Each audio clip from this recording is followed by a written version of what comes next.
Welcome to Discourse, the all-in-one social media and cryptocurrency app of the future. To install Discourse, click on the link provided.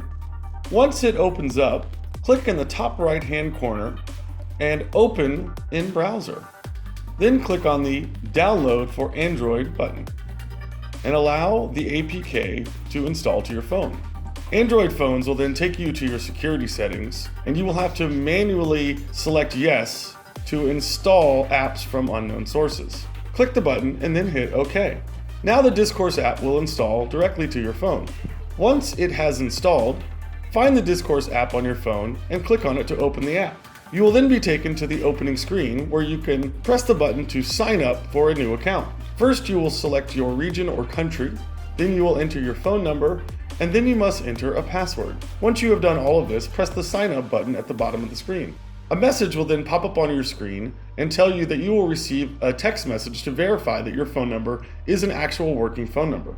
You should receive a text message from DIZ within a few seconds with a 6-digit numerical password. Enter that 6-digit password into the Discourse app and you have finished verifying your phone. Then simply enter a nickname that you want to use for Discourse, and then you're ready to go. You can then add new friends, start new chats, post pictures to your moments, send and receive cryptocurrency to your wallet, send money to friends and family, and many other options. Thanks for watching.